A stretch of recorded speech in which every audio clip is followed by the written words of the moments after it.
Hello and welcome to the Buckets and Tea NBA show, WNBA Hoodie Edition. Thanks so much for tuning into this week's episode. Joining me, you know him, you love him. It's Samson Folk, finally on this pod this season. How you doing, buddy? I'm doing good. Thanks for having me on. I'm glad we could sort it out. I know it was a point, a point of tension between us, a source of drama. Yeah, I did bring it up to you at the Christmas party after a glass of wine that you hadn't been on my show yet. Well, we had to find the underpinnings of misogyny that was driving my life.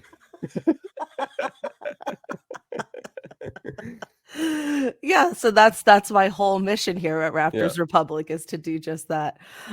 We did not plan wearing the same hoodie today. Laugh about that the second we Yeah. came on this stream. You let us know who wore it best. Hashtag Samson, hashtag Cathryn. Listen, this is Raptors Republic. Samson will win. I understand that. It's fine. Basketball. Wow, that's it? That's all you have to say? Well, I'm excited to be on. I'm excited to talk about the various different things. I do not think I will win a who wore it best, but I'm excited to be wearing it with you. All right, that sounds great. That sounds great. Very diplomatic of you, Samson. Thank you. All right, okay, here's the thing. Usually on this show we do NBA first and then Raptors. But the thing is that the Raptors kind of have been the biggest story in the league this week with the big trade and then our success since that trade. So let's jump into it. We are officially in what people are calling the barbecue, the BBQ era. Yeah. And then you had fans on Twitter last night being like, it's the spicy barbecue era. And so my question for you is, which era are we in? Are we in the barbecue era? Are we in the spicy barbecue era? So I'm not sure how long something has to go on to be considered an era, but Because it's been 2 currently, games. because it's been 2 games, Jakob has been good.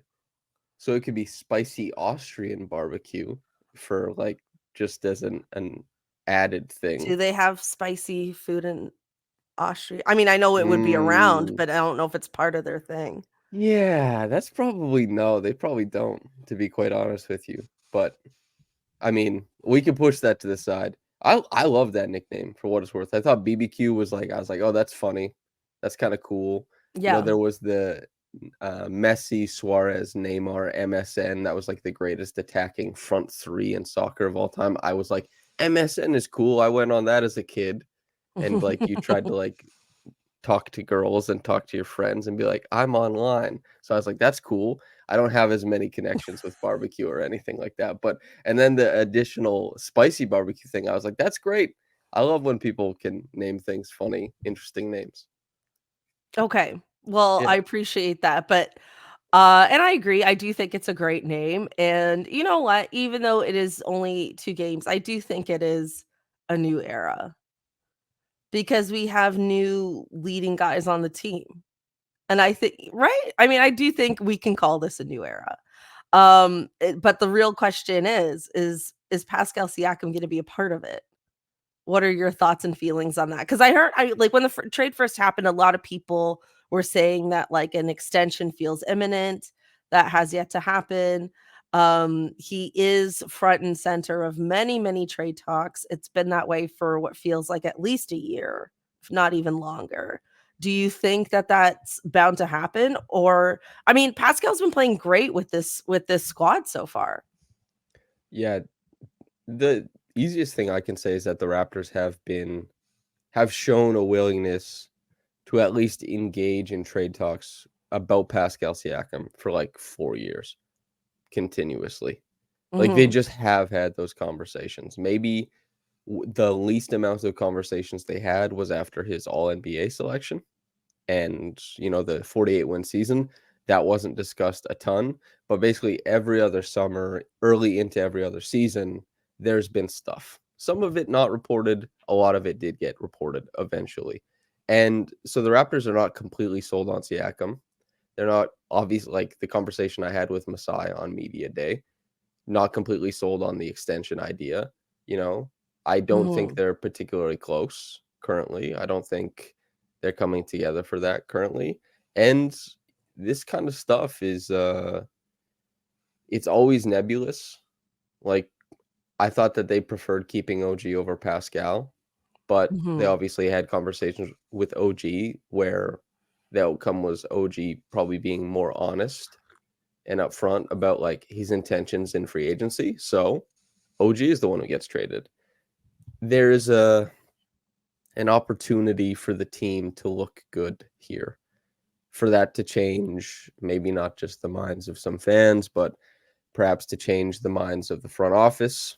That's something this front office has been honest about as well over a decade, is that like if you guys win, you know, you can have it, you can try. They do let them do that, at least to some degree. So it's very nebulous. This stuff is very hard to call, but there's been motivation to trade him in the past. I still think there's motivation to trade him now, but also that has to intersect with other teams wanting to trade for him really badly to the point that they give the Raptors the package that they so crave, and that doesn't Mhm. always happen. So we'll see. Yeah, I mean, like Pascal has said that he wants to stay in Toronto, right? And we appreciate that for sure. But also it's like if things aren't going well and the fan base is being toxic and stuff, it's kind of like sometimes I look at Pascal and I'm like, I don't know why he wants to stay. Does that make sense? Yeah, I think Pascal is a guy who probably does a fairly strong job of not letting the fan base get to him. He Yes. had like a really rough go of it, what, 3 years ago now? Yeah. Like, really vitriolic racism and stuff like that. So I think he's kind of disconnected from that. Like when Young Thug said James Harden didn't have the internet, it's not like that extreme, but Pascal definitely Yeah. unplugs. And I'd imagine his motivation for staying in Toronto is like a couple of very easy things. This is home. This is the most money he can get. And those two things are super important. The basketball has been worse than expected for him. He's had friends traded, he's had friends leave. It's a changing landscape where, different players come in and want to assert themselves and all that kind of stuff. But home is a, home is a really interesting thing. It's great when home is good. So Mhm. Mhm. big motivators. That makes sense. In your personal opinion, would you like to see Pascal stay? Yeah, probably. That's like maybe a little less of like the analyst cap on. But Mhm. Pascal is someone who I've really enjoyed covering. Pascal's someone who I've really enjoyed watching for like ever. And he also is maybe like the last vestige of a championship team. And, you know, who knows what happens with the next few years of his career, but I still think he's like a fantastic player. And the Raptors haven't historically been able to get those guys in house on a whim. I know like Emmanuel quickly just had a really good game, and the expectation is that hopefully he is like an all-star someday. I don't know if people expect an all NBA selection for a guard. That's really tough. But guys like Pascal do not wear Raptors jerseys very often. And so Right. there's some value to that, obviously. But you could put on like your CBA cap, and you can put on your this guy aging at this. You could do the economics of basketball thing, and you could probably talk yourself out of it pretty quickly. I know a lot of fans do, but uh, I can talk myself into it maybe 56% of the time. So I'll lean stay. Okay. I like it.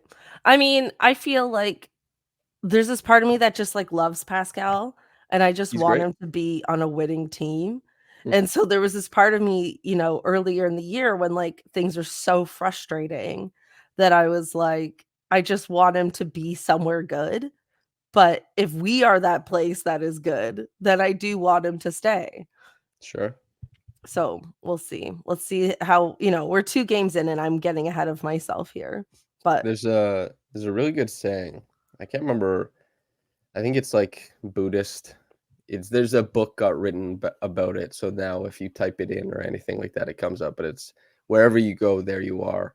You know, Mm, and so if Pascal, if good is where he is, then like sure, great. wow, deep. Um, I wanted to ask you about RJ Barrett being called a toxic asset. I believe that was on the low post. It's a quote that I'm seeing going around more and more. I'm sure you've talked about it in your trade reactions and stuff, but is that how you see RJ Barrett at all? No, I tweeted about this too. I said I thought that RJ Barrett probably more tangibly earns his money than the executives who called him a toxic asset. I know, I know, and like I'm in a position where I don't have to really, as an analyst, engage that much with like the economics of basketball and the commodification of the players. I mostly just get to talk about basketball, which I appreciate. But I hope that people who are in those positions don't use such like dehumanizing language. That is my that's my honest hope. Of course, you can talk about like, hey, so a guy who makes this much money is expected to provide around like this level of impact and do these kinds of things. And, RJ Barrett has struggled to be consistent in some of these aspects, and we're looking for more. And when, the Knicks signed him, they were looking for him to fulfill some of these other things that hasn't really come to fruition.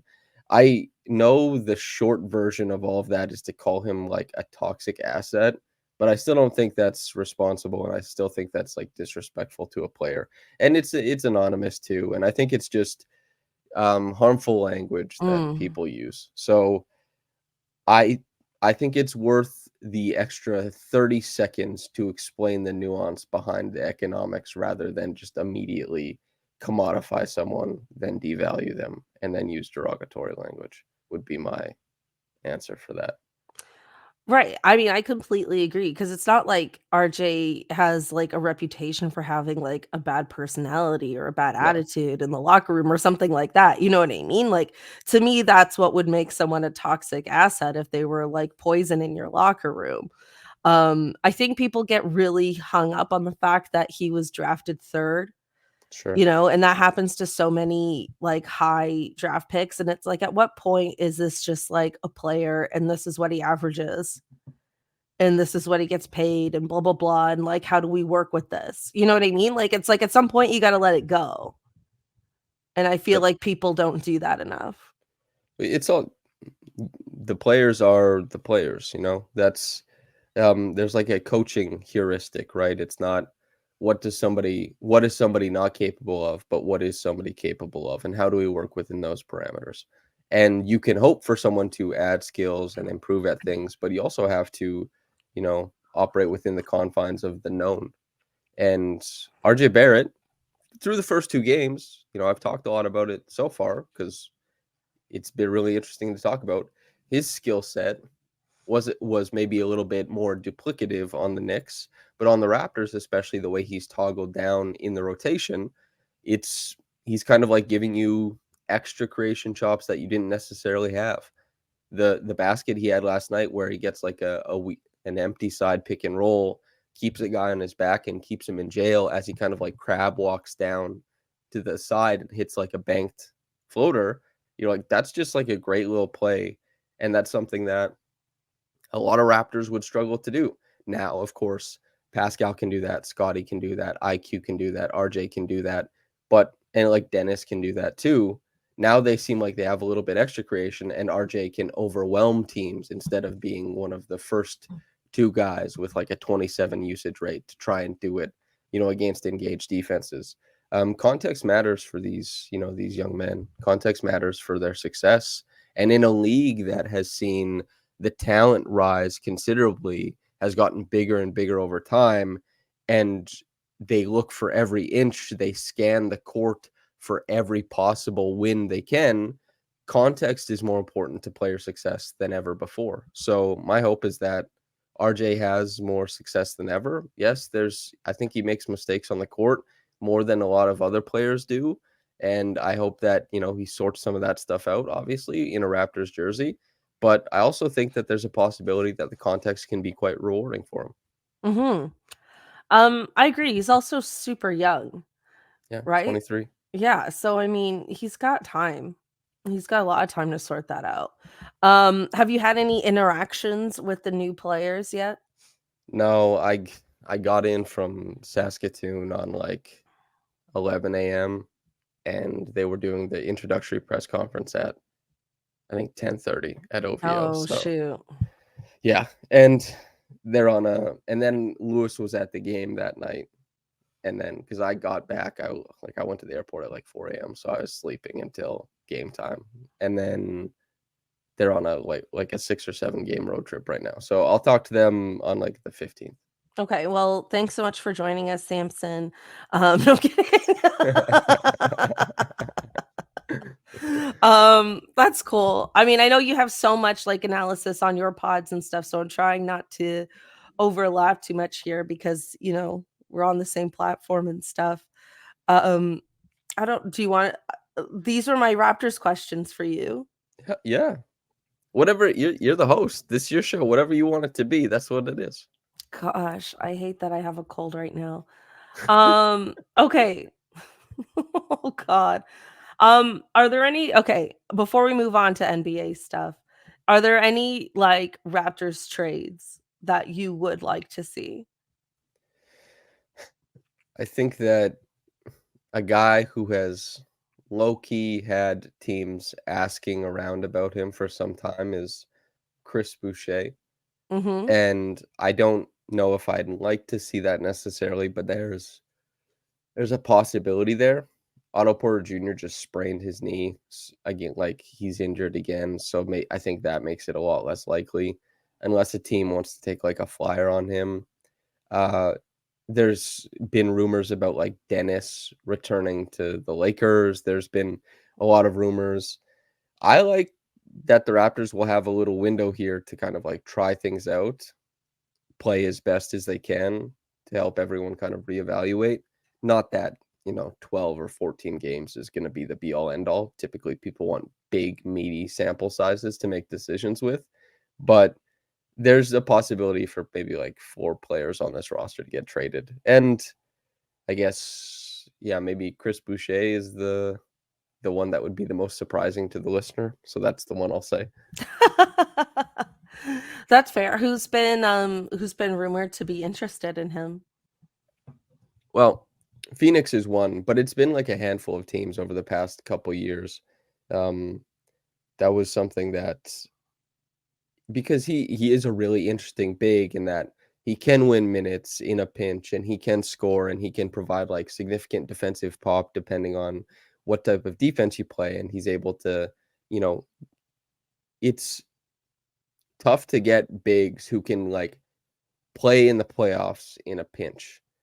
And Chris Boucher is on the precipice of being that type of big. Like he won't be your main rotational big in the playoffs, but he might be able to give you like, I don't know, 30 minutes across a series, and you might win those 30 minutes. And so that makes him an interesting piece to go after. And it's a little bit different now because some of the teams are changing and teams don't really figure out exactly who they want to pursue at the deadline sometimes until the deadline. And so I Mm, think more people will emerge, but it's been a trend in the past. mhm. Yeah, that's fair, but you're right too, like, with the Otto Porter injury, and also Precious not being here anymore, I feel Yeah. like there would be more incentive to keep him, but you never know. Um, alright, let's move on to NBA stuff, and don't worry, we will still have a Raptors Hottie highlight of the week at the end. So my question for you, first and foremost, is what non-Raptors trade do you wanna see?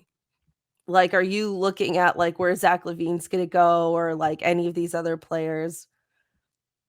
I am wondering if Cleveland like pulls the trigger super early on Donovan Mitchell. I Mhm. think they probably don't. That one interests me a lot because I think Donovan Mitchell rocks. And Zach Levine, of course, interests me.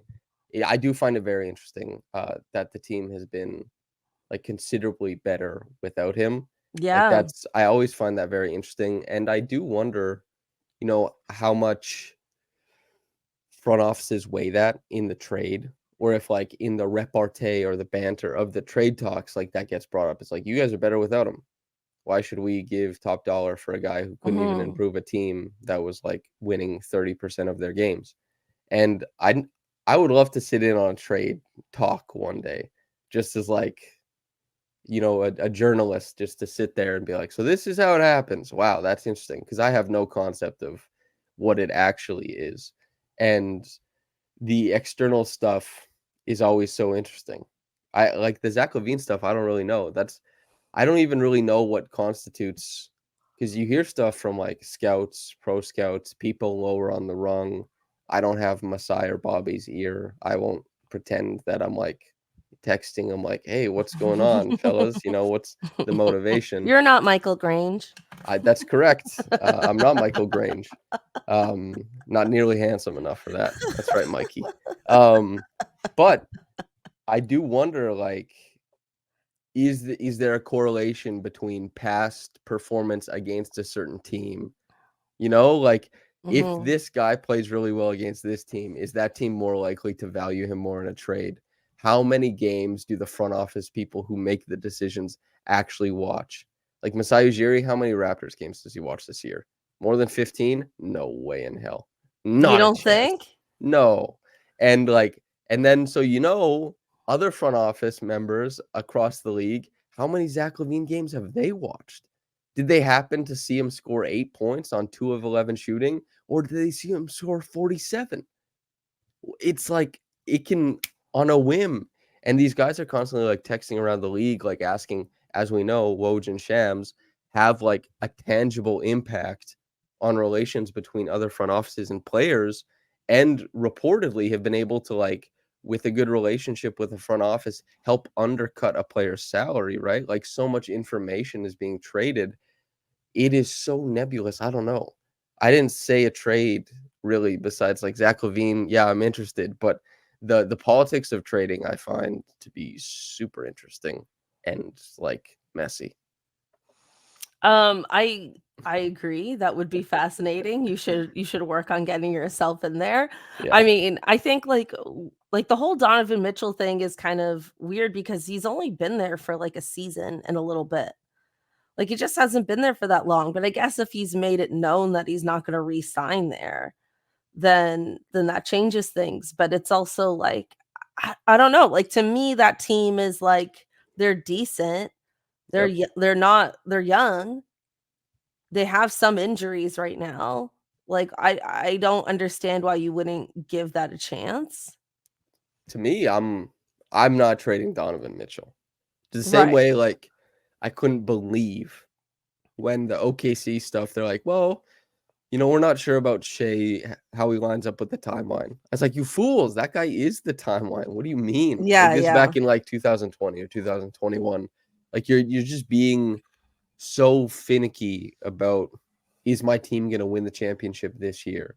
It's like, no, they aren't. But you like try. You gotta try. Mhm. I know people Mhm. don't want to be in the middle. I get it. But also, like, the Knicks, if they add a fourth guy, they will be at like the cream of the crop. They will have a shot at a title, and it's because they worked from the middle and like gave a shit about winning and Yeah. trying. And that's how the Raptors won as well. The Raptors made positive trades on the margins to improve their middle team to try and get it to the top. Even though everyone said there's no way this team is winning a championship, they made positive trades along the way, not to break it down, but to get better. And with their draft capital and stuff like that, they had huge wins and developmental wins and stuff like that. So I think it's a little bit too polarized now. The like, don't be in the middle, don't be treadmill or whatever. And I think people look at Cleveland as underperforming given all the talent on their roster, but they've been injured. And I don't know. I hope that Donovan Mitchell stays there longer, but if he is going somewhere, I am locked in. That's fair. And I think, like the Bulls seem like a team that's going to blow it up. And if they do, the thing I'm kind of confused about is that why aren't more teams after DeMar DeRozan? Like if they are going to blow it up, wouldn't that be the guy that you want? Unless like the Bulls have said like they're not trading him, although I haven't heard that in any way. I just like if you're the Lakers, like all these like Zach Levine to the Lakers rumors, why wouldn't you have DeMar DeRozan to the Lakers instead? Wouldn't that be a better fit? I'm not you're trading for your idealized version of a player. And the idealized version of Zach Levine is like, oh, this guy will play off of our best stars. He's a microwave scorer who does it from 3. If we have a player anywhere from like Nikola Jokic to Shea to LeBron who collapses the defense and kicks out and the ball ends up in Zach Levine's hands, working off of that guy, he can hit that 3 and he's a shooter and he can pop off and all that kind of stuff. And like that's the idealized version. And they probably envisioned that shooting aspect of his game fits in better than like the huge surplus amount of creation, scoring, and playmaking that DeMar DeRozan can provide. Because DeMar and Zach are both quite poor on defense. It's just that they probably look at it like, well, DeMar is like plugging offense into your team, like an insane amount of offense into your team, but it's his offense. And guys have to, Right. and he's the guy who will dictate the terms and the pace a lot of the time when he's on the floor. So we're asking all of our incumbent members of the team to kind of adjust to that. Whereas people probably think like we could ask Zach Levine more so because of his skill set to accommodate the team he's coming on to. Whereas like the team DeMar's coming on to has to, because of his unique skill set, maybe accommodate him. I suspect that's the reasoning. But I think DeMar is a better player. So, I don't Right. know. I'm Oh, just like, no, I mean, that's a very sound explanation. I'm just surprised that he isn't in more trade rumors, right? Like maybe like a team like the Hawks could use him. Like, I don't know. I mean, they look like they're on the verge of some sort of crisis, if yeah. not already, you know? And I don't think they're going to trade Trey Young despite those crazy rumors. Yeah, I don't. If Trae Young goes somewhere, I'd be pretty shocked. Mhm. Yeah. All But right. Well, you've been in a very diplomatic mood today, Samson. you want I spice? I haven't gotten you to say any really hot, spicy takes yet, but that's fine. Um, we can move on. I I am want ever the diplomat for what it's worth. That's fine. That's fine. That's why you're you. I also okay. I really want to talk about OKC because after their big win against the Celtics, and people have been saying it for a while that they're a championship contender. I have a few thoughts on it. I mean, one, like I'm big on having playoff experience. And they don't have that yet. And I do think they're very good. And they could be an anomaly like the OKC team of 2012 that like went straight to the finals. Like they do have that potential. Um but I do think playoff experience is really big. The other crazy thing is like everybody's like, man, like OKC they should do all these trades. They should trade for Lowry Markkinen and stuff like that. And I'm kind of like, this team is already good. Like, why would you mess with this team? Like, if I were them, I wouldn't be trading anybody right now. I mean, they could trade just their picks alone, but it's like, why would you mess with the chemistry and everything that's going good for this team at this point?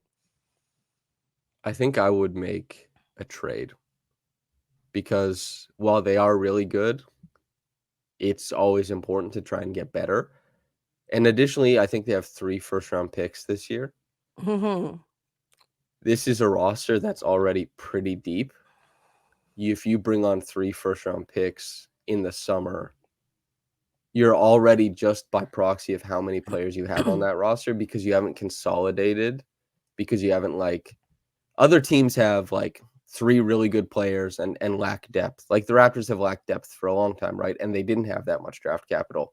So they didn't necessarily need a consolidation trade, but they needed to get better throughout the back end of the rotation. They had quite a bit of top end talent, not necessarily like MVP talent, but top end. Pascal has been really good. Scotty is going to be an all-star, I'm sure of it. This kind of stuff. The Thunder have the top end talent. They have the depth and they have all of the draft capital coming in. That is going to mean that like somebody who is a first round pick, either like this year, the last year, or the year before, is going to be cut. And, like, that's pretty crazy. Malachi Flynn is in year 4, right? Like, Malachi Flynn, for as much as he is underperformed expectations and as much as his career hasn't panned out necessarily the way that he expected or that the Raptors expected, he still gets 4 years of trying it out and had 3.5 years with the same team to do so. The Thunder won't be able to afford their prospects that ability because they'll have too many of them coming in. And, like, there's a roster crunch at the back end because they were like little, freak weirdos fetishizing draft picks for so long that when you look and you're like, you guys have 17 first-round draft picks in 6 years, what the hell? That's like too many players. So from that point of view, I'm like, they need to consolidate somewhere so that they're not, disaffecting the players on the roster. And that's not a bad thing either. Like, players will go elsewhere and have opportunities, presumably, because a lot of teams aren't as deep as OKC, and a lot of teams don't have like as many draft picks as they do. So there's that motivation. And then additionally, always try and get better if you can, maybe. Like Lauri Markkanen, he kicks ass. He I think does. on the Thunder, he'd kick ass.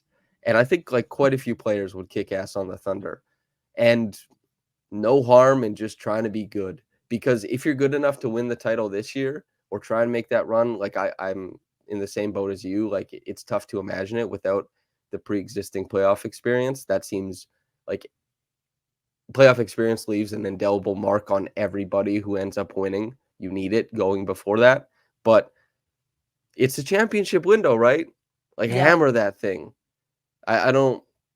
Daryl Morey is like the cap pervert, of course. I don't want to quote him too much, but like, he's the guy who did if you have 5% at winning a championship, you have to give it your all, like, and try and maximize that to like 10, 15%, because it's really hard to be like a 5% chance at winning a championship team.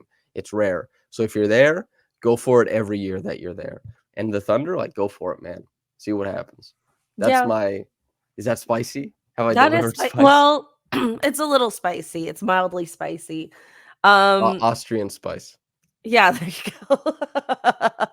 I mean, like, look, the way I see it is like, I feel like I look at this team and I just want to be like, let's see what this team can do. Let's see who performs in the playoffs. Let's see who, crumbles under pressure, blah, blah, blah. And then you can make that trade in the off season. You know what I mean? Like, I don't know. I mean, I guess you'd have to still draft someone and then trade them. That's the downside to that.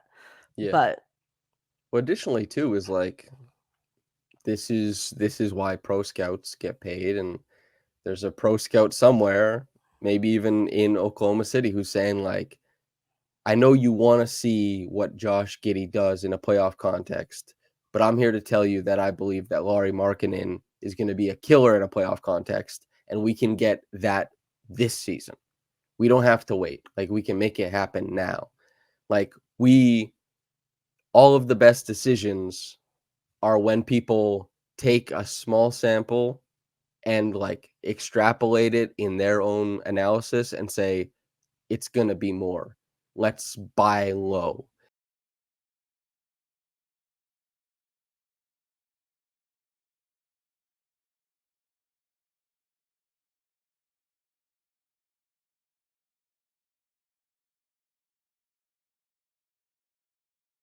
I expect. But also, it's motivation to trade is there for every single team all the time. Like, conversations are always happening, but actually connecting on a shared value between two teams that they both agree on something, and then getting like the salaries and the paperwork and everything to match up is a pretty big. It's a big ask. So yeah. Yeah, you've convinced me. That's fine. Well done.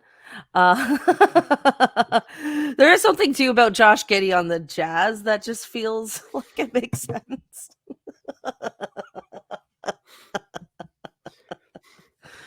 Those are my words. They're not yours.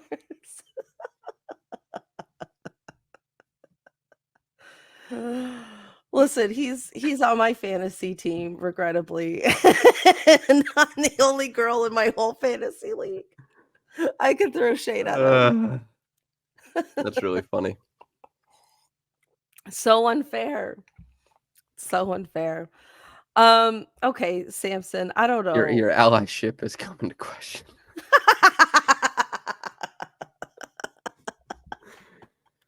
That is I mean, crazy. I didn't draft him knowing that was gonna happen. I didn't know. Well, a lack of research on your part, I That's suppose. not a lack of research on my part. It's kind of crazy that I was like, in my head, I was like, it's the Rob Lowe thing. It's literally the Rob Lowe thing. Do you remember that? No. Rob Lowe, if I remember correctly, because I think I was watching Ellen with my mom when I was Oh, this is like like a scandal from a long time from ago. a long time ago, from like the Yeah. 80s or 90s. Yeah. And but the same thing happened with like Josh Giddey was at like an adults club, 21 and up. There's a woman in there he goes home with. I don't know about ID or whatever she had or whatever, but that's what happened. That is like the confirmed story. That's what happened. And that's the same thing that happened to Rob Lowe, except I think he had like a threesome. This is kind of raunchy for anyway. But like anyway. Wow, you really went like 0 to 100 on the spice meter here. Yeah, there you go. Look, shilling the spice for you. It's like Yep. on Hot Ones, and you just went straight to the hottest wing. Yeah, you get the edit, the Yeah, yeah. zoom in. Oh, yeah. Yeah, they really want to get the sweat on your Yeah, brow.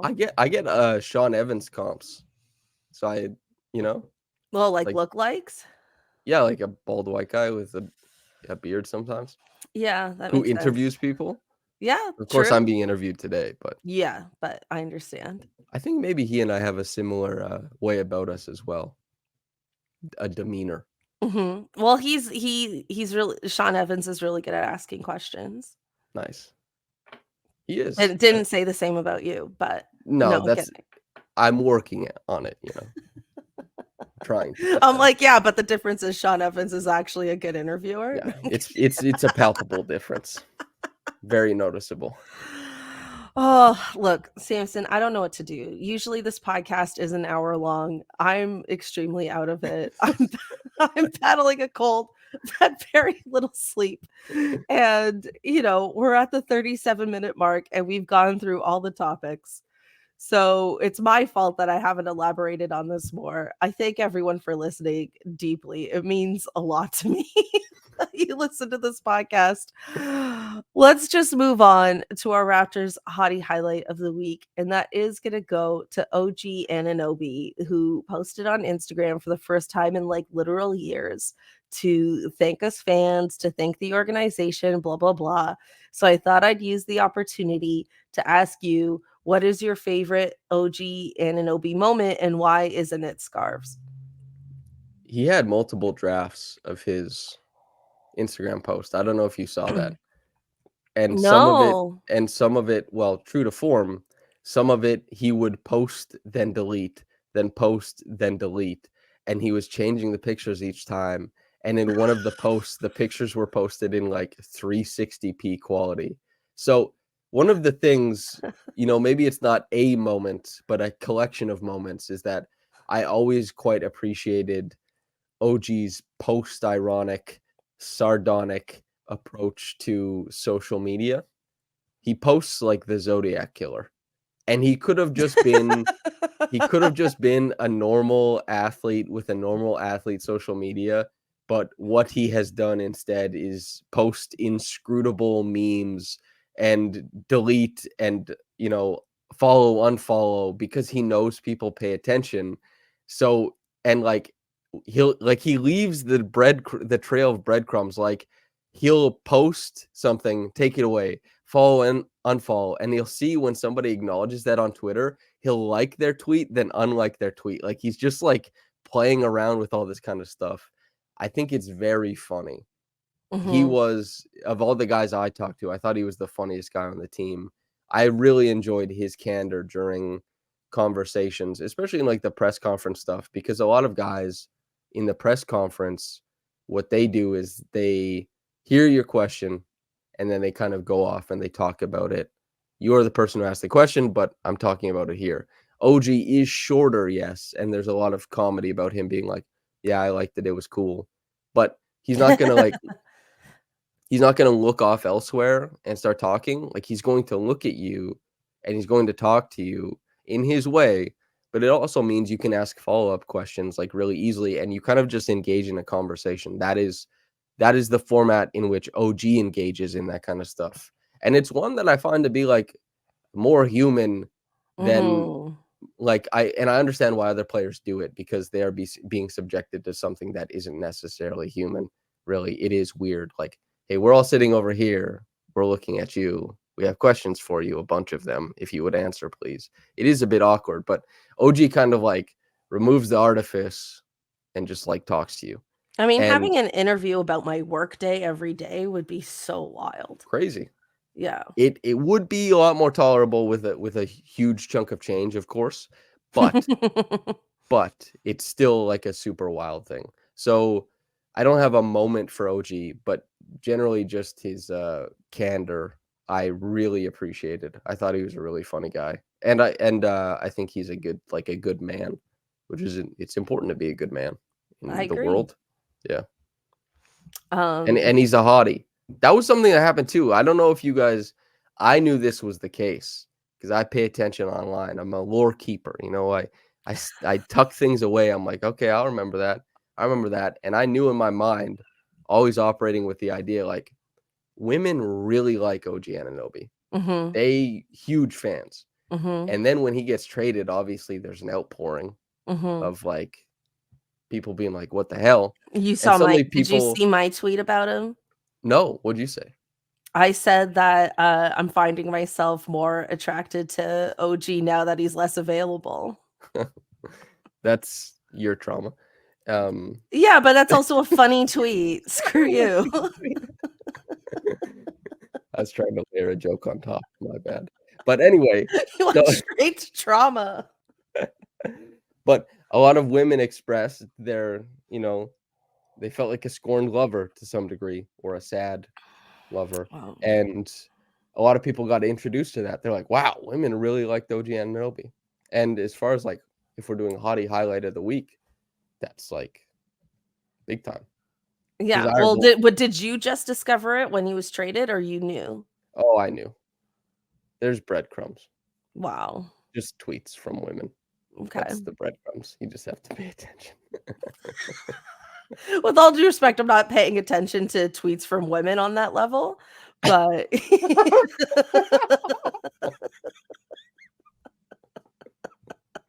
I have a list. yeah, yeah.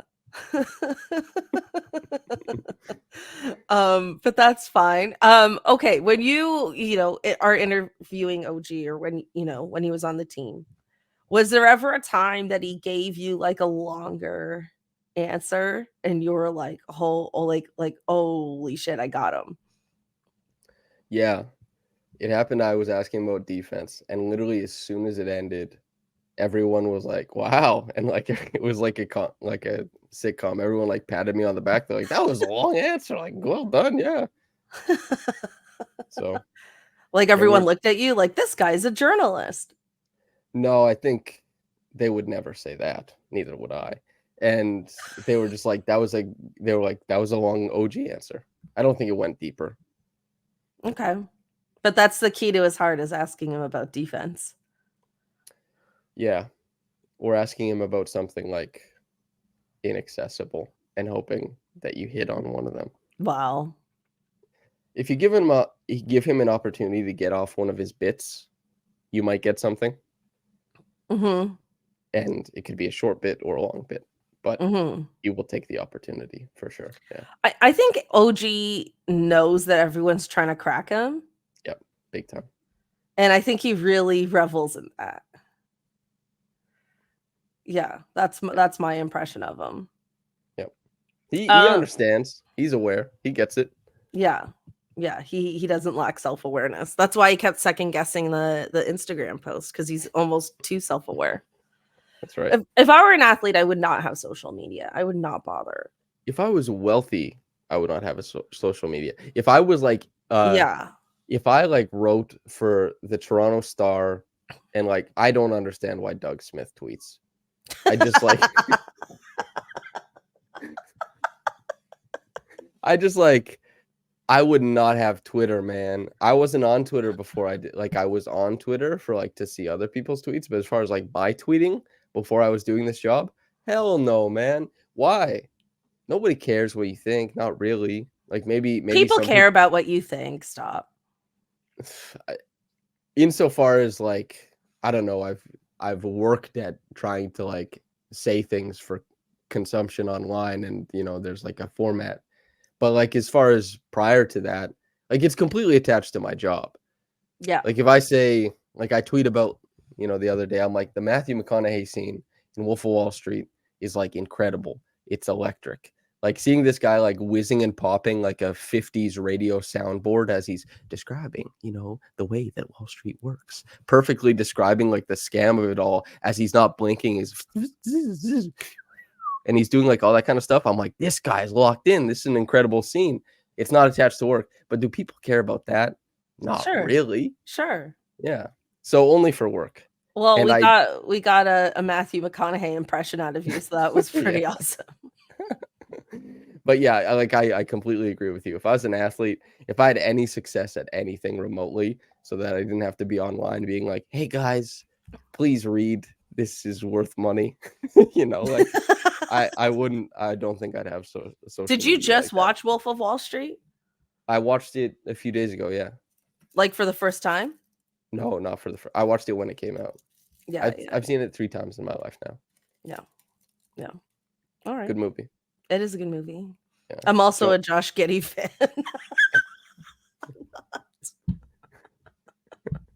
There's just a lot going on in that film. It is a good movie, though. We should wrap it up there. I need a nap. Thank you everyone for tuning in this week. I apologize we didn't make it to the full hour. I missed last week because of the holidays. I didn't want to miss 2 weeks in a row. Really pushed myself to get this going. So thank you, Samson, for joining me. I really appreciate it. Thank you for twinning with me unintentionally. Really appreciate that. Please remember to let us know who wore it best, Team Samson or Team Cathryn. I suspect Samson will win, and that is fine. Samson, what are you working on this week? What can we look forward to?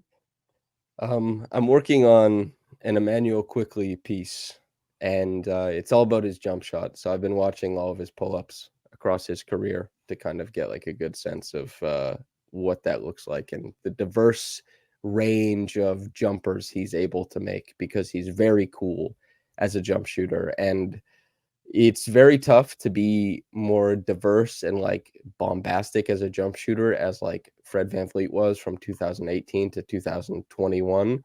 But Quickly might be there. He might be like the most outrageous jump shooter the Raptors have had in years and years. So a piece on that, and then probably a video essay a few days after that. But then all the regular trappings of Samson Folk coverage.